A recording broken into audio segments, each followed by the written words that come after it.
Welcome to my podcast, Why Didn't Anyone Tell Me This? With my guests, we are discussing various health issues, questions you may have about your health, and debunking some of the many myths around our health.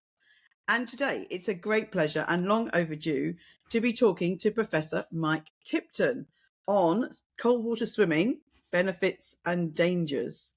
So, Mike is Professor of Human and Applied Physiology in the Extreme Environments Laboratory. I love the sound of that. At the School of Sports Health and Exercise Science at the University of Portsmouth. And he has a ridiculously amazing bio. I'm not going to read it all out, but just to say some snippets. He has worked at the University of Surrey and University of Portsmouth. And in addition, he was based at the Institute of Naval Medicine from 1983 to 2004. Now, he has published over 800 scientific papers, reports, chapters, abstracts, and books in his research areas of drowning, thermoregulation, environmental and occupational physiology, and survival in the sea. Now, I've done about 250 and I've done quite a lot. So 800 is crazy. Now, Mike does very many things besides his academic work. I'm just going to read out a few. He's honorary life member of the Surf Life-Saving GB and was a trustee director for 10 years. He's a member of the Council of the RNLI, as well as a consultant to the medical director of the RNLI. And he has been involved with many groups, Royal Air Force, UK Sport, etc., etc. But I think one of the cherries on the cake, he was awarded an MBE for services to physiological research in extreme environments and the Ireland Medal for Saving Lives from Drowning Worldwide and the H&L Swiftwater Rescue Lifetime Achievement Award from the USA. Whew. Good afternoon, Mike. Hello, Joyce. Thanks for the invitation to come and talk to you. It's, as I said, long overdue. You are my legend for cold water swimming, but before I started cold water swimming, I very soon came across your podcasts and papers, and before I really took it up seriously, I read everything I could of yours and of Heather's, who's been on my podcast last year. And you'll probably hate me saying this, but I really look on you as a legend but absolutely a legend in cold water swimming. And you are, I tell everyone, go and check out Mike Tipton's work. So it's a total pleasure. And even better than our wonderful friend Jill Shaw has networked us all together. And Mike and I have been working on cold water swimming and pregnancy and reproductive health, which we'll talk a little bit about later. Now, my first question to all my guests is to tell me about their careers, including an insight into what attracted you to work in adverse environments. Well, thanks for that introduction. I feel like I should employ you as an agent if you're telling people to go and read all our stuff and listen to podcasts and things. So, my mother and her four sisters, it wasn't the Spice Girls, it was that group that invented girl power. And she was really into swimming and taught swimming for, I think it was about 70 years. She taught swimming, 60 or 70 years. And so I was always going to be a swimmer as a youngster, despite the fact that I'm completely the wrong shape, really. I'm more spherical than pencil-like. So, but there we are. So I was competitive swimming from 8 onwards. I think I probably stopped when in my mid-20s, and I by then was playing a lot of rugby. So I had a swimming background. So I had the common theme that runs through my life is water, really. I was in it from a very early age. And then I did a master's in human applied physiology at King's College, the second year of that course in 1982 or 83. And we visited the Institute of Naval Medicine, where a guy called Dr. Frank Golden was doing a study on swimming in cold water. And by then I'd become very interested in temperature regulation and I think everyone's interested in human physiology. Everybody is interested in how your body works and how it goes wrong and how you can make it better, etc. And I was no different. And of course, the study that Frank was doing on swim failure in cold water just meant my worlds collided. And I had an interest in swimming, and I was interested in temperature regulation, how the body controlled its temperatures. and the dangers associated with going into cold, which the Navy have had a long interest in, obviously. And so that was it, really. I got chatting to Frank. It was the year of the Falklands, people will remember. So I was unable to do my project, my MSc project with the Navy, because they were busy down in the Falklands. So I went back and did a PhD there at the Institute of Naval Medicine through King's College in London on human adaptation to cold, in particular to cold water and repeated immersions in cold water.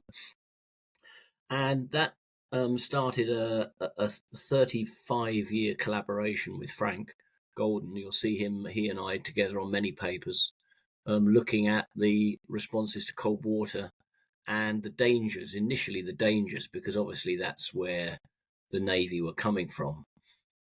And we kind of reinvented some of the dangers associated with cold water. When we started, it was primarily hypothermia that people were talking about. But I think people now understand that it's the initial responses, the first couple of minutes, that are the most dangerous. So that's a potted history, but it was just a combination of a background of swimming and an interest in temperature regulation. And like many things in my life, just being in the right place at the right time. So, were you doing? I was doing my PhD at King's College in London from 84 to 87. So, were we there at the same time? Yeah, I was there from, I did my master's 82, 83, and then I was, my PhD finished in 86. I was doing that 83 to 86. But I was based down in Gosport, across the water from Portsmouth, at the Institute of Naval Medicine. And so I was rarely in King's, although and that also in those days it was on the Strand. Were you on the Strand? Yeah, I was on the Strand. I used to Yeah. drive So in sometimes. Yeah. Our paths almost definitely crossed.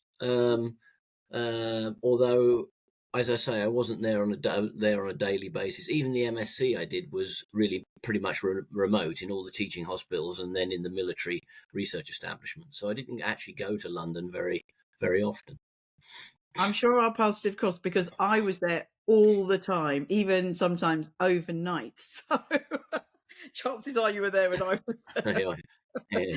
That sounds like a PhD, doesn't it? Oh, God, yeah. Sometimes crying, actually. Anyway, that's another story. Yeah. Today, we are going to talk about a passion for both of us, cold water swimming or wild swimming or all the different things that you can call it. Now, I personally don't have an addictive personality at all. I'm not addicted to hardly anything, maybe chocolate, but cold water swimming has become really my addiction. And it almost happened on my first swim. I have this huge sense of euphoria, and it does continue for hours and hours. And people that go swimming with me know I'm very vocal and I'm always laughing. And I know if you're feeling euphoric, you're supposed to get out, but I'm euphoric before I even get in. Lots of laughing, lots of smiles. But obviously, I know there are benefits and dangers. So we're going to talk about both of those. But I also love it because it's exercising in nature with friends. So for me, it just ticks all my boxes. But let's start at the beginning. Mike, tell us what happens when we go into cold water. So obviously the first tissues to be cooled are the skin. Is the skin, and it is worth just remembering that about 50% of the tissues of the body are within 2.5 centimeters to an inch of the surface. We tend to concentrate and have historically on the core and talking about hypothermia and things like this, but actually at least half of your tissues are within an inch of the surface, or 2.54 centimeters. And about 0.18 millimeters below the surface of the skin, you've got cold receptors.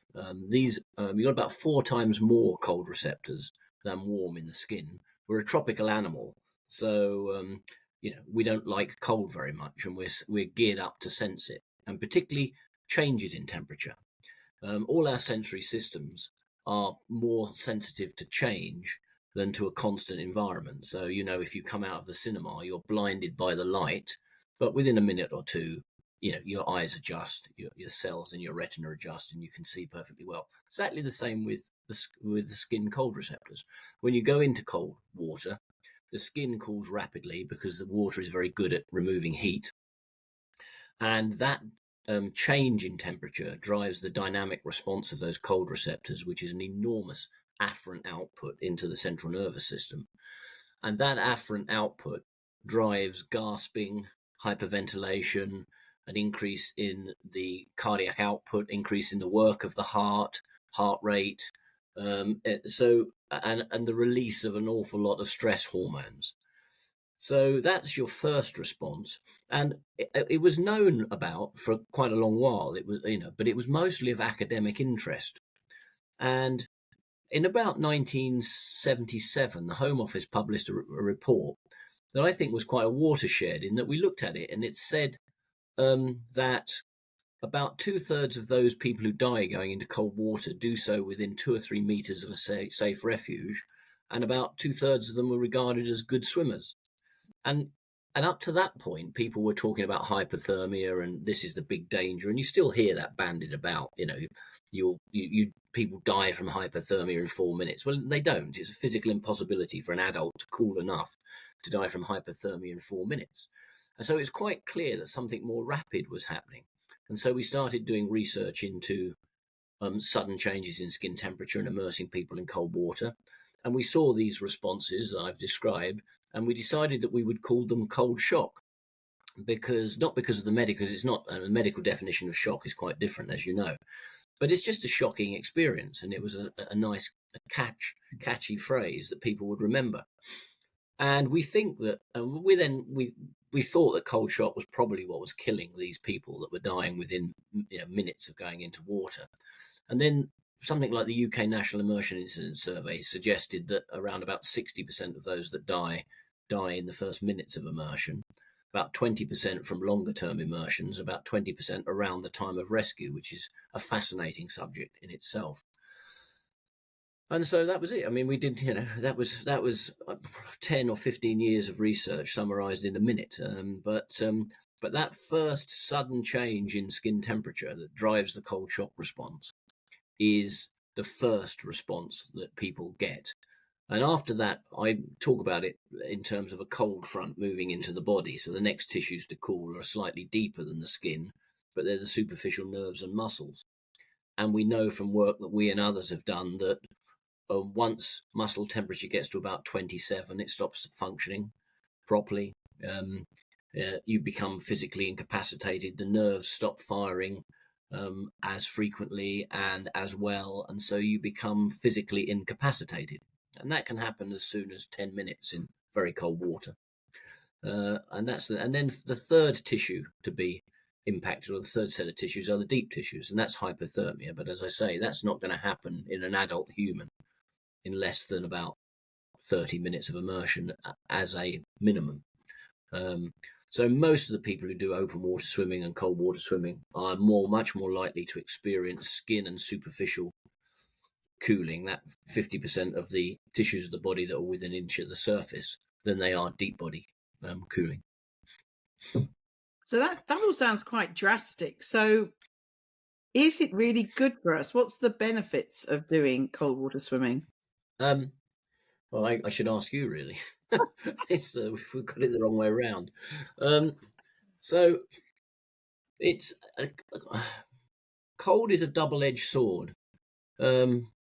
But then I think most of the environmental stressors are, you can have too little or too much oxygen.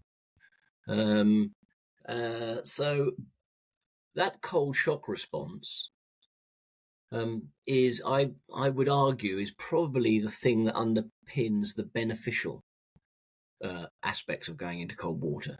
And that's quite an important conclusion to reach. I would say up front that the evidence in support of the detrimental side of cold is much stronger than in terms of the beneficial side. And I mean that in terms of mechanistic aspects.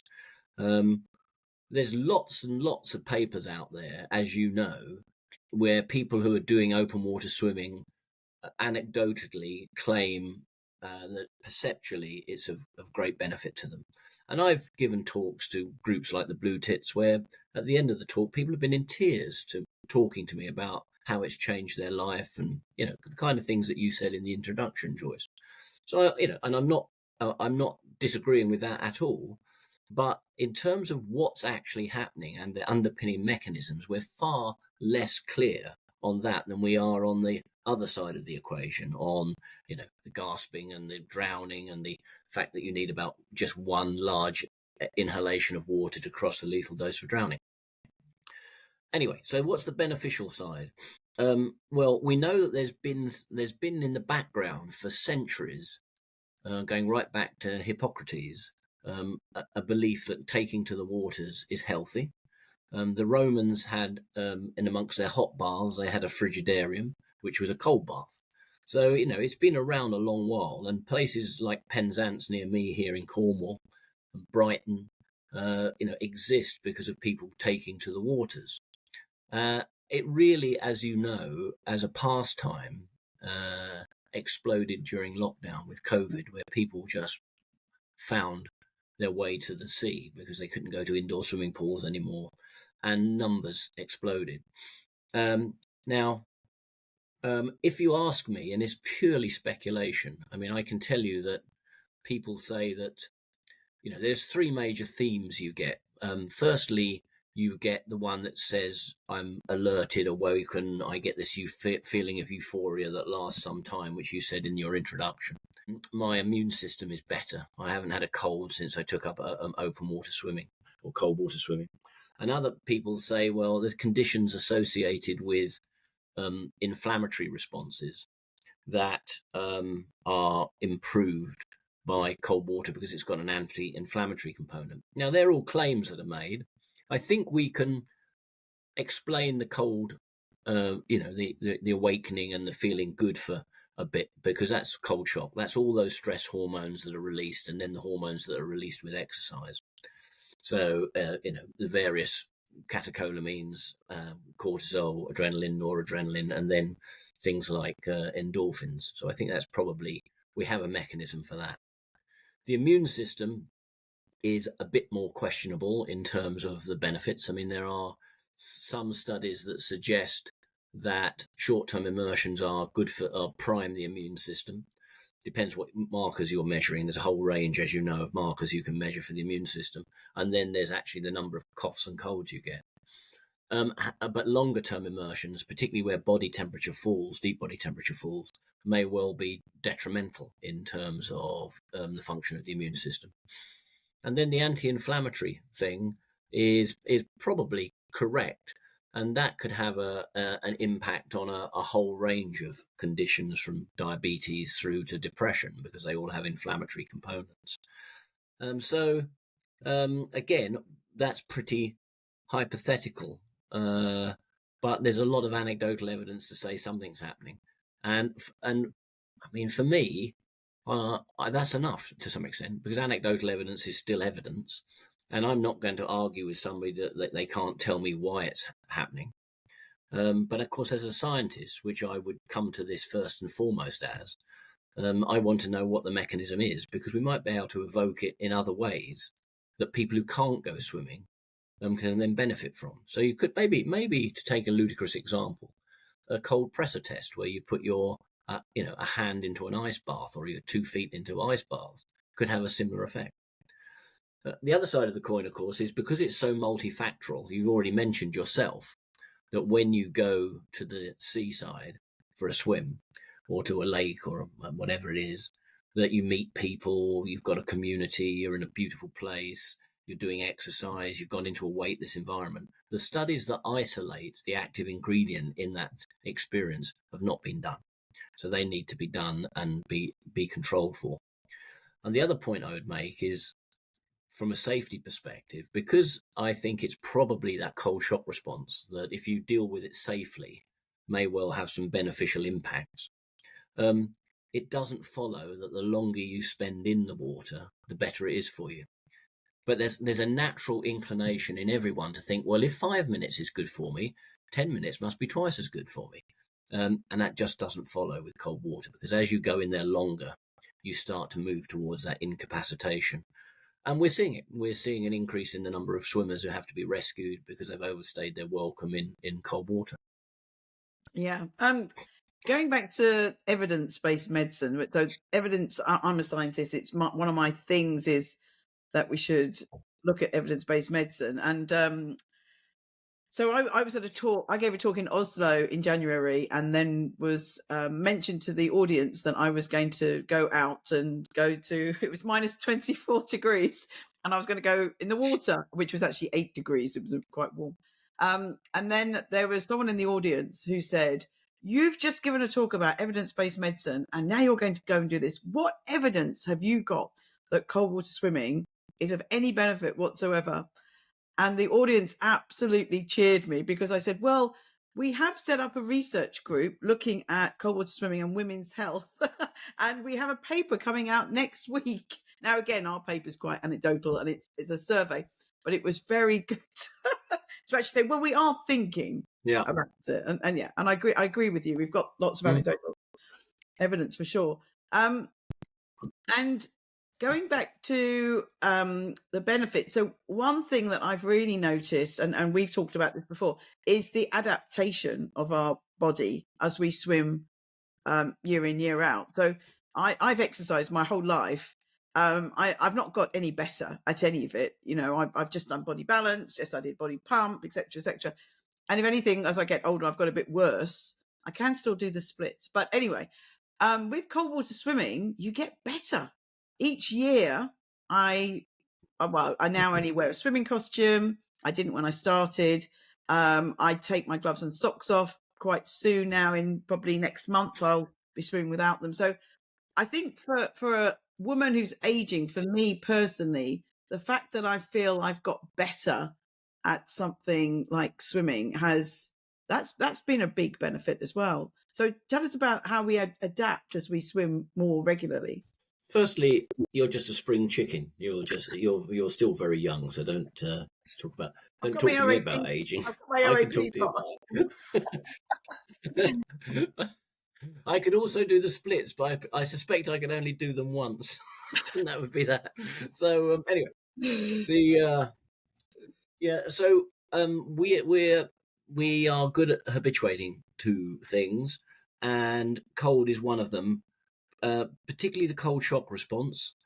So if we just quickly run through it, the cold shock response, the gasping, the hyperventilation, the inability to breath hold, as few as 6 2 or 3 minute immersions in cold water will halve that response. This was a study we did many years ago.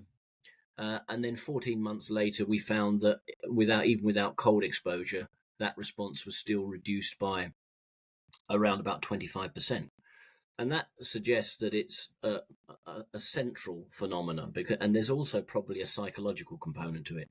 We confirmed that it was more central than the cold receptor adaptation because we did a bizarre study where we repeatedly immersed one side of the body to evoke this habituation, this decrease in cold shock.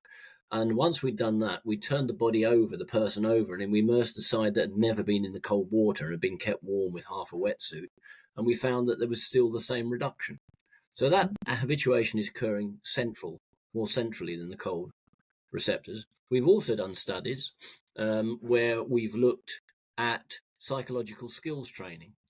And you can significantly increase the length of time somebody can breath hold going into cold water by simply going through the standard psychological skills training package of self-talk, mental imagery. So they don't even have to go into cold water, and it will be significantly extended. So when you do actually do the cold water immersion, I think you're probably getting a combination of physiological habituation and psychological alteration. So you become less fearful of the water. Whenever we do a study, it's really noticeable that you'll say to a participant, look, you're going to go into water at 12 degrees Celsius, the average water temperature around the British Isles. We know that the cold shock response peaks somewhere between 10 and 15 degrees Celsius. So if you want the maximum physiological response, there's not much point in going in much colder than that. So we tell them all about it, but you can't explain cold water to people. It's like trying to explain toothache. And what happens is they go into the cold water and they get this shock because they've equated it with air at 10 or 12 degrees, which it doesn't feel too bad. And so we always see the biggest heart rate prior to the second immersion because now they know what they're letting themselves in for. And then after that, you see it just plummet, and you see the breath hold improve and the respiratory responses. So you can get a very significant cold shock response. In fact, when we immerse people like Lewis Pugh, who is the open water swimmer who goes around all the coldest oceans in the world, raising the profile of plastics in the ocean and climate change. When you put him into cold water, you can't even see on the traces where he went in. He's completely habituated that cold shock response. It's worth noting, so that's clearly a beneficial adaptation because it decreases your chance of aspirating the small volume of water needed to drown when you first go into cold water. But you still probably get the release of sufficient stress hormones, although that will be diminished as well, but you're still probably getting enough to give you that positive feeling. But it's worth mentioning a couple of downsides of this habituation. And the first one is that neuromuscular incapacitation doesn't habituate. That doesn't get better no matter how many times you go into cold water. You'll feel much better going in, you'll feel more comfortable going in, but your time to physical incapacitation won't change. You just don't adapt to that because it's a direct temperature effect rather than a neurological adaptable effect. And the third one is that actually the adaptation over the longer term is also an habituation. It's an habituation of the defensive reactions to cold. So shivering diminishes and you feel more comfortable. And you develop what's called a hypothermic adaptation where you cool more quickly. And if people want to follow up on this, although hopefully they're not going to stay in the water long enough for this to be a problem, but I published a paper on the story of Jason Zerganos, who was a very famous in the 50s open water swimmer. And in those days, they didn't really know about hypothermia. And he did a swim in the Bosphorus and got very cold. And they thought he'd been poisoned. So they didn't really take any precautions. He then tried to swim from Ireland to Scotland on the Northern Channel. He got within a mile or so of the Scottish coast and basically went unconscious. And they recovered him to the support boat, and the doctor there opened his chest with a penknife, and his heart was fibrillating, and he did direct cardiac massage. And Jason Zerganos sadly died. And at no time had he felt cold. So one of the dangers of the habituation to cold that you get with repeated cold exposure is you do feel good, but you've disassociated your perception from actually the state of your body. And of course, we talk a lot about shivering and shutting down blood flow to the skin, but actually the most powerful thermoregulatory response you have is your behavior. And that's driven by temperature, and particularly change in temperature, because you can achieve much more by changing what you're wearing, where you are, what you're doing, than you can by shivering or by shutting down blood flow to the skin. And if you get habituated to cold to the point where you lose that drive to behavior, it can become dangerous. And that's when you start overstaying your welcome in the cold because you feel okay. So if you're going to stay in longer than the recommended 5 to 10 minutes, whatever you do, don't rely on how you feel in the water. Base it on a time and be very strict with yourself, because people have this tendency to want to say, oh, well, I've been in 20 minutes, well, I've been in 25 minutes, well, I've been in 30 minutes. And they'll be able to do it and they'll feel comfortable, but all of a sudden they'll get into trouble without any warning. That's really important advice, because that is something that we do. We think, oh, I've stayed in a bit longer at 10 degrees or whatever. And going back to that adaptation, one of my things I've noticed, and I've asked other swimmers, I hardly ever wear tights. I hate wearing tights. So I know I'm a very hot person anyway. But this year I've hardly worn a coat, which is a bit of a shame because I've got some very nice coats. But I feel I'm just hot all the time. Nothing to do with menopause. I'm very post-menopause. But yeah, I think it stays with you out of the water. So you've mentioned some of the dangers. Let's talk more. I know there are other dangers. So what dangers do we need to be aware of? Well, I mean, there's a whole range of them. I mean, I'm not going to get into polluted water, which is a real hot topic at the moment, but that's unacceptable what's going on in some areas where people swim. So that's one thing. There's the pollution, and then there's the physiological stuff we've talked about. which I think is critical. The most dangerous response associated with going into cold water is the initial response, is the cold shock response. And that's where you have to be careful. But by the same token, I don't think you need to stay in much longer than a couple of minutes because I think it's that response that's evoking all the benefits. And as you stay in longer, then you move towards physical incapacitation and, the problems of. So there's it's just really smart. I mean, as I say, I now know lots of open water swimmers that I've spoken to and worked with that will only go in for a couple of minutes. They only need a couple of minutes to get that buzz, that positivity. Now, the other conditions that people will have heard of frostbite, which in theory can occur in water because seawater freezes at minus 1.9 degrees Celsius and human tissue at minus 0.53 degrees Celsius. We're not going to get that around the British Isles, but they do have a problem in some of the southern North Sea areas of water temperature getting below the threshold for freezing cold injury, but I think we can largely ignore it. We're much more likely to have a problem with non-freezing cold injury, and most of the people who are listening to your podcast will never have heard of non-freezing cold injury, despite the fact that it's been an enormous problem historically for the military, going right back in time. In fact, we came within a matter of days of having a problem with the Falklands campaign through non-freezing cold injury, and it's caused by prolonged cooling or repeated cooling of tissues, not to the point where they freeze, but to the point where they get shut down. I suspect we'll see an increase in it with the vogue to buy yourself an ice bath and go and sit in an ice bath, which I don't think is necessary for the reasons I said. But so non-freezing cold injury, the symptoms that people may know are they get very cold very quickly. They become cold sensitive. The area that's damaged may well be a bit sweaty, and you can get pain from it. And so most people I think are on a continuum. I mean, I played a lot of rugby. I played rugby for years and years, and got cold repeatedly, and have undoubtedly got what I would call moderate non-freezing cold injury. So I get cold hands, cold feet in particular, hard to warm them up. They're sometimes painful if I get in the cold, and they stay cold, and they're mildly sweaty, and makes you more likely to cool. So there's that. So there's non-freezing cold injury, and there's not much you can. It's been called paddy foot, trench foot, all kinds of other names for it.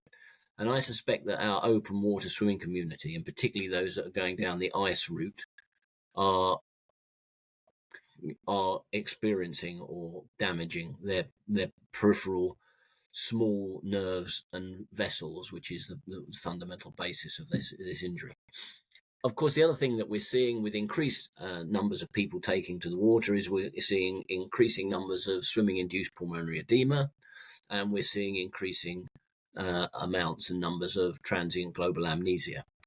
In fact, I've had 2 or 3 of those recently. The other dangers are, of course, that, and I don't think it's not peculiar to cold water immersion, but going into cold water does suddenly increase the blood pressure, the pressure put on the cardiovascular system. And we've had a number of people now who have had things like aneurysms, burst, blood pressure, cardiovascular related issues. And I mean, that could happen doing press ups, to be honest. So we've got to be slightly careful. I mean, there are things that you wouldn't go and do cold water swimming because you have, and we've written about those in a British Journal of Sports Medicine paper recently. But then there's another group of conditions that you won't even know you've got that are potentially aggravated by cold water immersion, but they would be aggravated by running or, as I say, doing weights or something like that. So there's a whole range, but I mean, it's almost like I'm beginning to sound like the fun police. You mustn't do this and you mustn't do that, and that's not. You know me better than that. That's not my position at all. My position is I want to encourage people to engage in physical activity. We have a real sedentary problem in particularly high income countries. And, sometimes I talk a lot with a friend in New Zealand about what's the most extreme environment, and probably the most extreme environment is the line of restaurants in a high street, because it doesn't kill us immediately, but it's doing an enormous amount of damage to us later in life, and it's putting in some of the obesity related conditions is destroying our National Health Service. I mean, type 2 diabetes is costing a fortune in terms of its treatment. And so I don't want, I encourage people to engage in physical activity. And all we do, and you do the same, is we want to make sure that they do it in a way that maximizes the likelihood of a benefit and minimizes the chance of a problem. And so that's what it's all. And there are really clear, easy things to do, to ensure that happens. Absolutely. Can I, while we talk about dangers, can I ask you, I think you do know how many deaths there are, or roughly how many deaths there are in the UK. And I'd read that most of them are teenage boys in the summer who are drunk or stoned and jump in the water or dive in the water. Is that right? Yeah. So in the UK, it varies a bit, but it's about 400, around about 400 deaths, three to 400. It varies depending on the type of year we've had. There's then a whole cohort, sadly, of suicides associated with immersion in water, where people jump into water. They're not included in the drowning statistics that we're talking about. Around about 60% of those, as I say, die in the first minutes of immersion because they've done something like tombstoning, they've jumped into cold water. The around about 25% of those deaths worldwide, incidentally, it's at least 1,000 people a day. So it's around about 365,000. It's an enormous pandemic that's been going on years, a lot of them in low-income countries. And that number is probably underestimated because quite a few of the deaths don't get recorded. And for every death, there's probably 5 to 10 people who have life-changing injuries. So the outcome from a drowning incident can be obviously death. It can be lifelong morbidity, or no subsequent problems. So for every death, and we tend to focus on the deaths, but for every one of those, there's between 5 and 10 people who may well have particularly impaired neurological function, because it's essentially a suffocation, a drowning, and the organ that gets most affected is the brain. So about 25% of the deaths are children under the age of 5. About 46% are under the age of about 15. So yes, the majority of those that die are young children. And I did a rough calculation for that. If you look over a 10-year period, we're losing about 100 million years of life because of people dying at 2, 3, 4 below the age of 20, rather than living to the life expectancy of the planet at the moment, which is about 70. So it's an enormous pandemic that's claiming, lots of life. Yeah, I didn't realise there were so many in the UK. So on that very depressing note, let's get a bit happier. So let's hope that some people do still want to go cold water swimming. What would your advice be for anyone who's starting out? Well, I would make sure that you are fit and healthy enough to do it. As I say, we're a tropical animal. We want to be naked in air at 28 degrees Celsius, which is what everybody's currently doing, booking their holidays. Thermoneutral water temperature is 35 degrees Celsius, which you can only see around a narrow band around the equator. So our average water temperature is 12 degrees Celsius. So that's a pretty stressful environment. So you wouldn't go and buy a pair of running shoes and go and enter a marathon straight away. You would, do it incrementally and progressively. So do the same with open water swimming. Recognize it for the stress it is. Have a medical. you'll get checked up for the things you should get checked up for. If anybody is really interested in this, we've written a paper, Cold Water Therapies Minimising Risks, which is published in the British Medical Journal, British Journal of Sports Medicine in 2022, so just a year or two ago. And it gives advice on the kind of medical that you should be given, looking for, general respiratory, cardiovascular, nervous system issues. And then once you get the okay on that, then, join a club if you can, go with other people, go in safe places. Don't stay in for more than 10 minutes, swim parallel to the shore. There's people who have swum out to sea and then found they couldn't swim back. Don't be phased by wearing a wetsuit. I know there's a thing about not wearing one and swimming in skins, but actually the cold shock response is sufficient in a wetsuit to give you the benefits you need. Avoid prolonged breath holds. So we know that if you go into cold water and you get your face in the water and you do a long breath hold, it's a really good way of evoking cardiac problems. So, keep your head above the water if you can. If you're going to put your head in the water, breathe every stroke, don't hold your breath. Don't rely on how you feel. If you get into difficulties, float on your back, because we know that cold shock response that peaks in the first minute is gone away in a couple of minutes, hence our work that underpins the RNLI's Float to Live campaign. Use a swim float, wear luminous clothing that people will see you, as I say, go with other people, have an incremental approach, develop that cold habituation that you've discussed and makes you feel so much better. Make sure you've got a safe swimming location, preferably between flags, lifeguarded, if not, something that people know about. And when you come out of the water, you'll hear quite a lot of rubbish spoken about what you should and shouldn't do, and you'll hear the term after drop bandied about.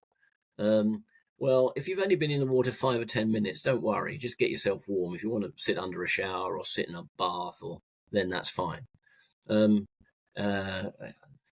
It's one of my bugbears is that, quite a lot of this, what we know about cold water immersion, we've actually done the original experimentation, and particularly Frank Golden and something like the after drop, and then you see it contorted and misinterpreted, and and you can only spend so long trying to correct it.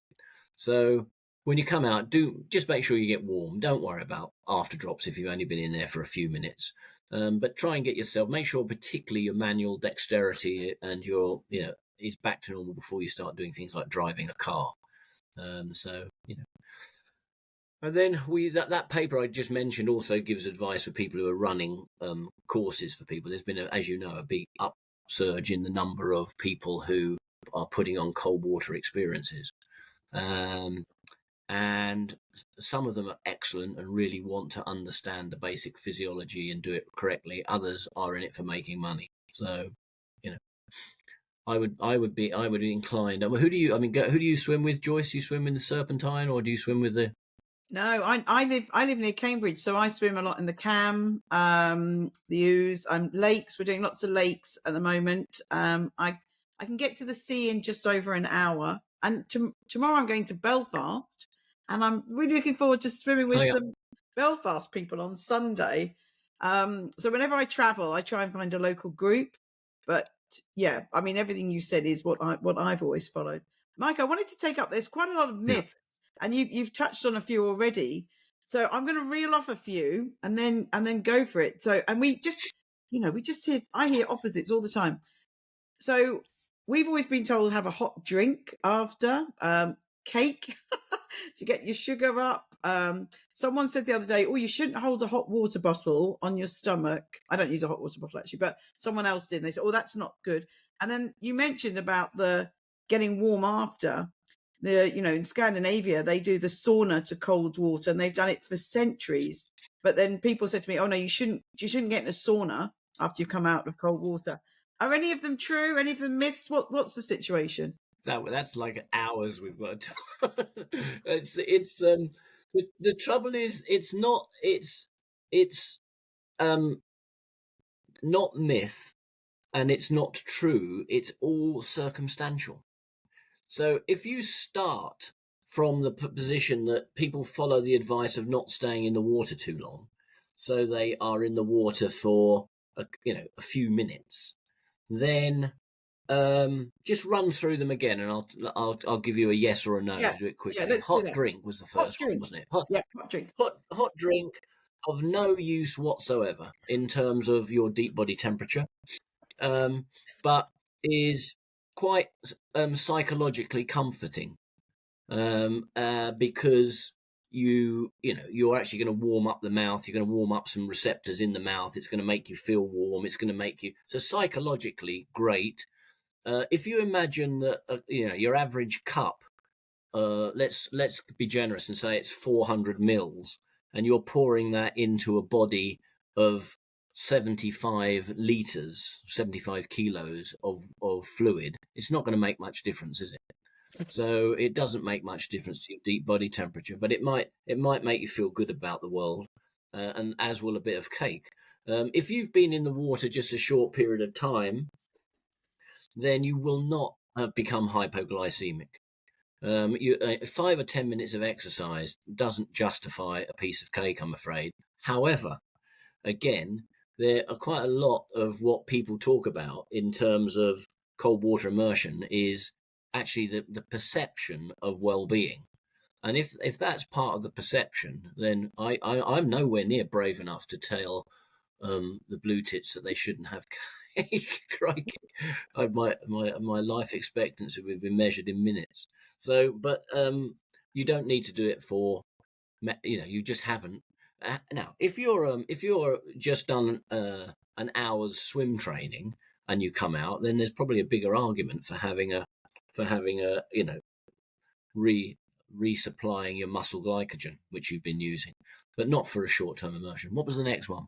Well, I'll just say we've done cake. I don't drink tea and coffee. I never have, never in my life. So for me, actually drinking hot drink is really a bit weird.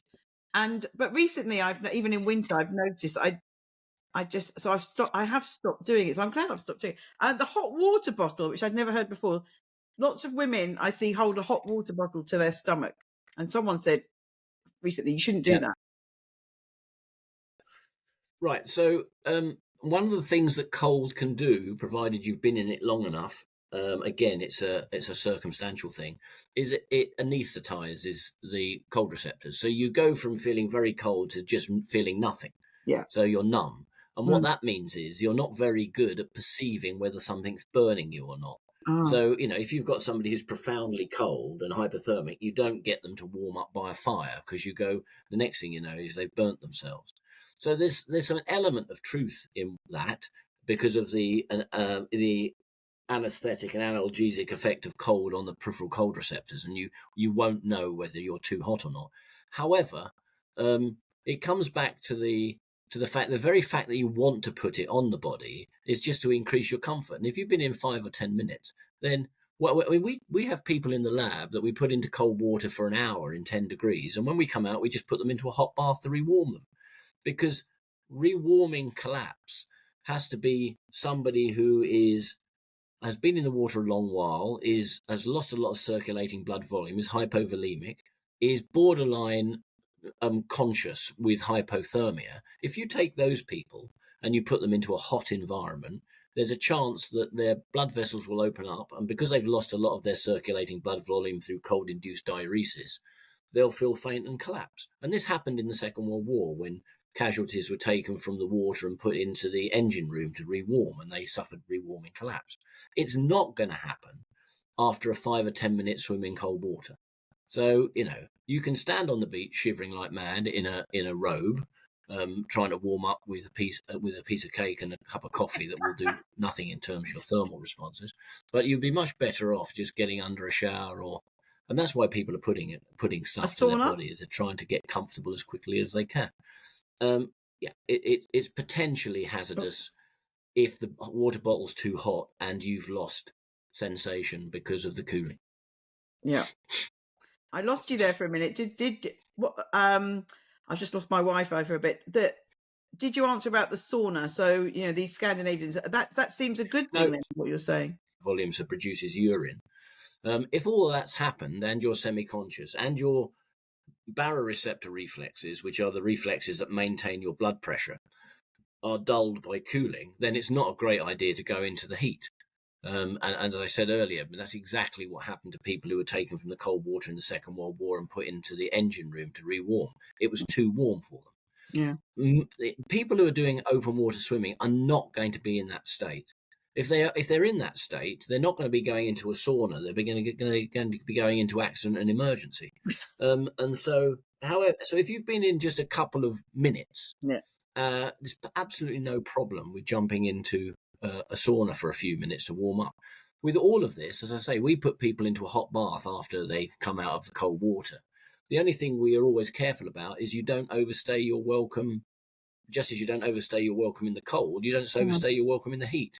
And as soon as you get to the point where you feel comfortable, which will be very quickly because you're only got to warm up the skin, then you can come out. What you don't do is stay in there until you're flushed and sweating, because when you come out, then you will feel lightheaded in the same way as you'd feel lightheaded if you just climbed into a bath without doing cold water immersion before it. Yeah, brilliant. Last question about swimming. So there's lots of women that swim. I mean, maybe it's just the blue tit thing. I don't know, but yeah, but there are obviously lots of men that swim too. But as I mentioned earlier, Jill Shaw, our wonderful friend, has got us together to look at cold water swimming in pregnancy and menopause and reproductive health.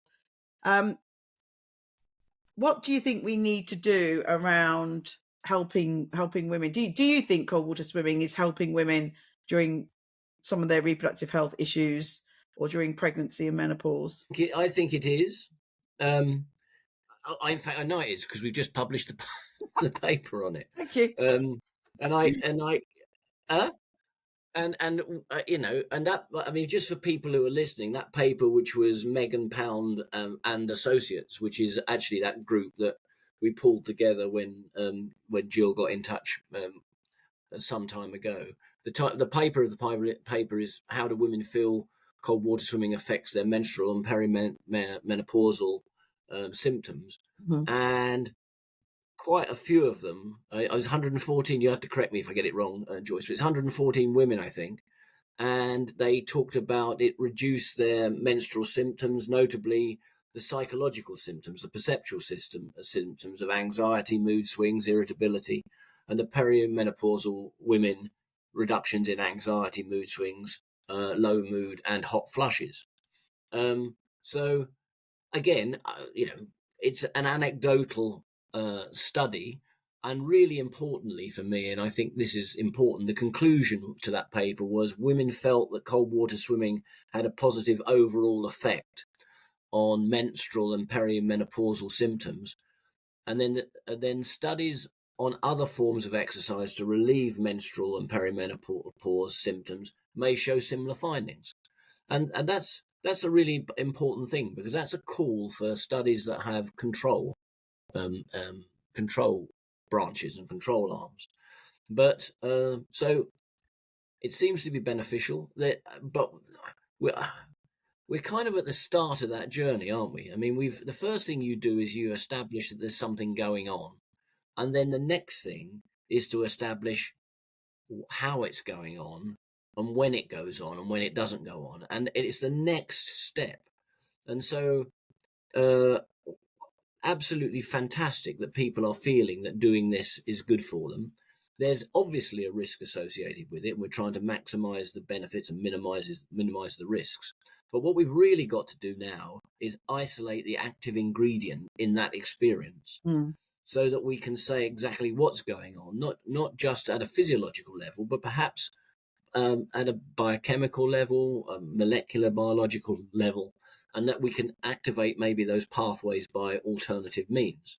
Now, the problem we have with that is if I write a grant application, I say I want to study sudden cardiac death on immersion or drowning or hypothermia, it's much more likely to get supported than if I write a grant saying I want to look at the underpinning mechanisms of the perception of well-being from cold water swimming.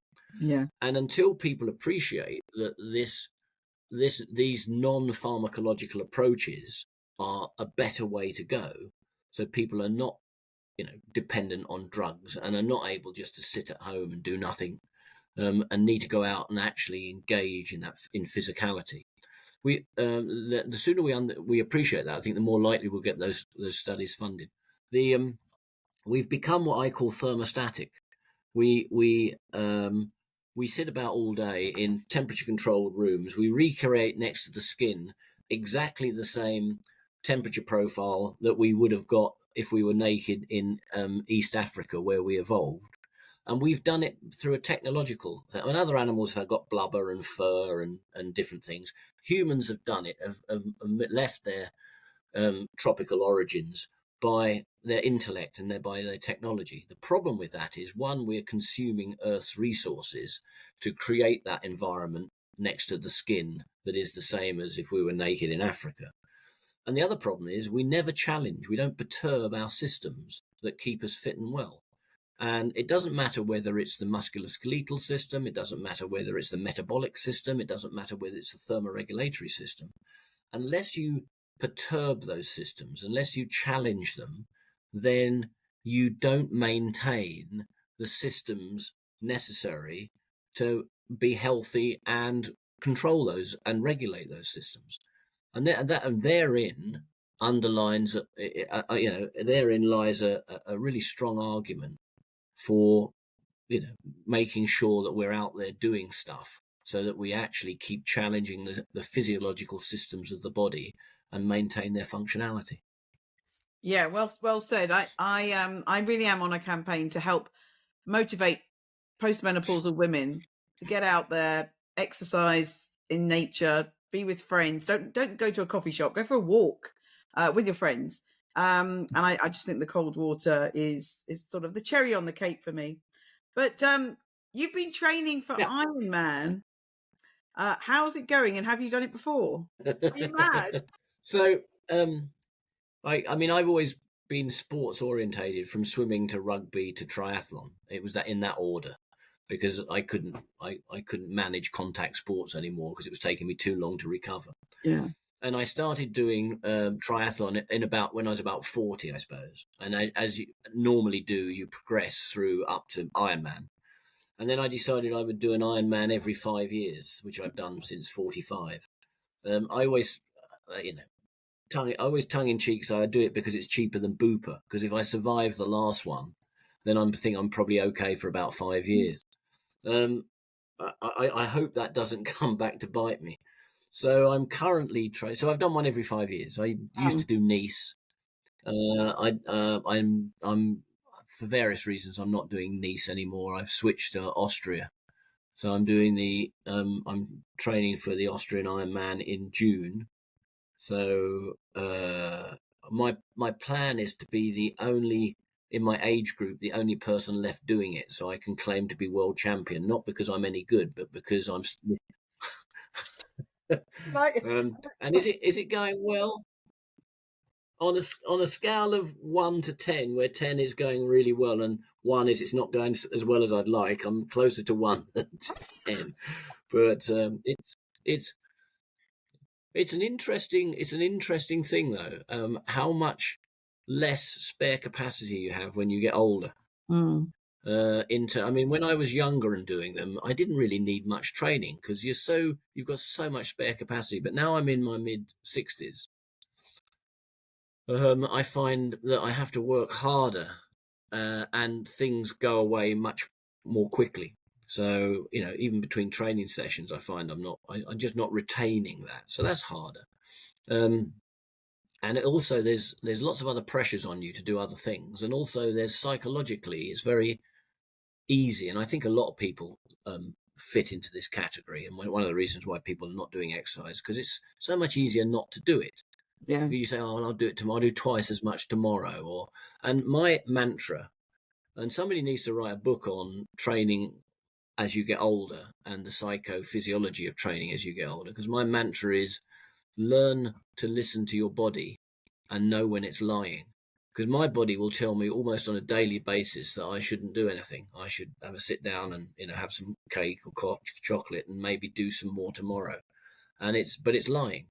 And so my recommendation is, whenever you get the urge, do something every day. And if after 10 or 15 minutes of doing it, you're not enjoying it, then stop doing it. but don't stop doing it before you start doing it. Yeah. And I mean, I've had a good week. It's Friday today. I've done 2 cold water swims and I've done 5 fitness classes, a bit of everything.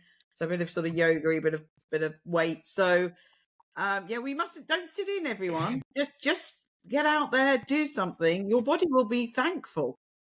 Hopefully, depending what you do. If you don't So drown. just to give you just to underline, Joyce, just to underline how it's going.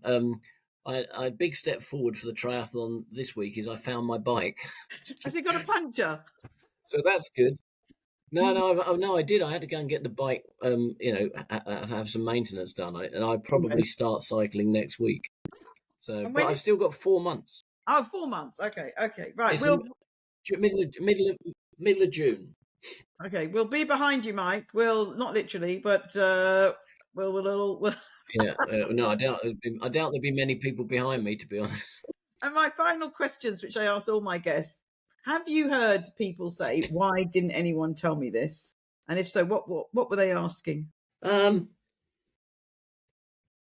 I guess there's a couple of things really. I mean, I get that question a lot from students, Mm, particularly towards the end of their PhDs. And it's to do with finishing things. Yeah, people find it quite difficult to finish things, and people should be warned about that. So there's that. That's one thing, is that you can start on these projects, but there are people I call finishers and people who are called non-finishers, and there's a lot more non-finishers than there are finishers. So people need to be warned about every aspect of a project, I guess. The business we've just talked about exercising as you get older, I think is worth knowing, because it is a yeah, different mentality to go in and exercise as you get older. But I want to spend as much time as I can with my grandkids. So that's a pretty strong argument. And on the kids front, younger people, particularly the ones I work with, are highly motivated. Um, they often don't spend as much time with their family as they should do. mm, And I mean, as I learned that through bitter experiencing. I lost about a year of holiday by not taking it when my kids were young and growing up, and mm. that's time you never get back. So if I was to tell a youngster anything at the moment, family is precious. Young kids, and time with family is precious, and there's nothing I would give up now that would be more important than that. So Yeah, well, I guess you I hadn't preempt. given that. You can tell probably, Joyce, I hadn't given that much thought. I didn't know about that. No, that's great. That was one of my questions. What advice would you give your younger self? But you summed that up perfectly. So there's two Yeah, two. yeah. Work isn't everything. No, The work-life balance has always been poor, but it's got a lot worse. I think yeah. I think the generation that are coming through now. I think my generation, I won't say our generation because you're younger, but my generation, I think, have absolutely stuffed the place up with climate change, with financial systems, and the sooner those guys come and take over, the better, because they have a completely different mindset. Yeah.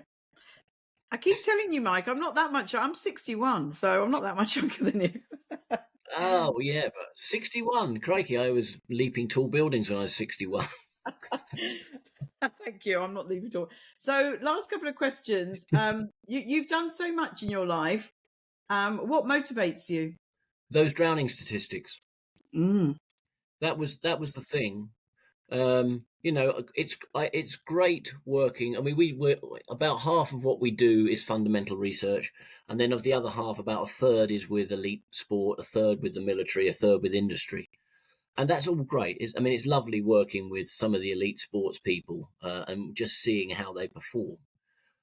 But if I was honest about it, working to reduce those deaths caused by drowning, unnecessary deaths by through drowning, is an enormous motivation. And I remember hearing those statistics for the first time back mm. in the late 70s, early 80s, and they've just they're burnt on my memory really. So and particularly when you start seeing just how many of those deaths are young people and how much potential is therefore lost, and the contribution that they could make and the experiences they could have had. So that's the motivation. Now, there are other things you do and apply your expertise in other areas, but the foundation of that drive comes from those statistics. And the last question, what makes you happy and where is your happy place? I'm sitting in it.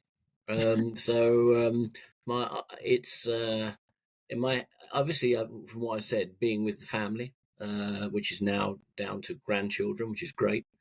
We are in Cornwall, which is a beautiful place to be all year round. I mean, it's a different kind of beauty in the winter to the summer, but it's but also I also enjoy being back at the university with colleagues, and the chat and the banter, and the kind of meetings we have, Joyce, when we get together with the other team looking at the menopause and the perimenopausal work. So it's there's lots of happy places. I'm lucky in that I don't have many unhappy places. Fantastic. And this year, I'm going to say it on this podcast. This year, I want to. I said it last year, and I didn't do it. I'm going to come down, and we're going to go swimming. Yeah, that's fine. I mean, there's no shortage of places to swim. I know. The Perranporth group went from 25 members to nearly 1,000 over lockdown. Wow. So the Perranporth Blue Tits are there, and Sarah Walsh will be very welcoming. You are more than welcome. I'll be over soon. Mike, thank you so much. That was brimming with information, and I hope to see you very soon. Thank you. Yep. Stay safe. Thanks, Joyce. Bye.